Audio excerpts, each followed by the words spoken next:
Chennai அம்பத்தூரில் bike ரேஸில் ஈடுபட்ட 3 இளைஞர்களை போலீசார் கைது செய்துள்ளனர்.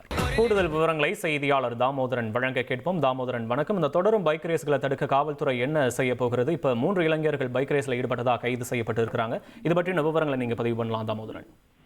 கண்டிப்பாக அம்பத்தூரிலிருந்து செங்குன்றம் செல்லும் பிரதான சாலையில் கடந்த வாரத்தில் வாலிபர்கள் சிலர் பொதுமக்களுக்கு இடையூறு ஏற்படுத்தும் வகையில் இருசக்கர வாகனங்களை இதே செல்வது போல வீடியோ எடுத்து சமூக வலைதளங்களில் பதிவிட்டனர். இந்த இளைஞர்கள் இருசக்கர வாகனங்களை சாகசம் செய்யும் சாலை பள்ளி, கல்லூரி மற்றும் வணிக வளாகங்கள் நிறைந்த பகுதி என்பதால் இது அதிகமான போக்குவரத்து நிறைந்த சாலையாக கருதப்படுகிறது. இதில் பெரியவர்கள் சிறியவர்களை இந்த சாலையை பயன்படுத்தி வருகின்றனர். இந்த நிலையில் வாகனத்தை இயக்கிய இளைஞர்கள் வாகனத்தை தூக்கியவாறும் வாகனத்தை இயக்கி வந்தனர். இந்த வீடியோ சமூக வலைதளங்களை பரவி பெரும் சர்ச்சையை ஏற்படுத்தியது. இந்த நிலையில செங்குன்றம் போக்குவரத்து புலனாய்வு போலீசார் வழக்கு பதிவு செய்து அந்த அம்பத்தூரில் இருந்து செங்குன்றம் செல்லும் சாலை முழுவதும் உள்ள சிசிடிவி கேமராக்களை ஆய்வு செய்து அதன் அடிப்படையில் 3 பேர்களை மாதனாங்குப்பம் பகுதியைச் சேர்ந்த 3 இளைஞர்களை தற்போது கைது செய்து விசாரணை மேற்கொண்டு வருகிறார்கள்.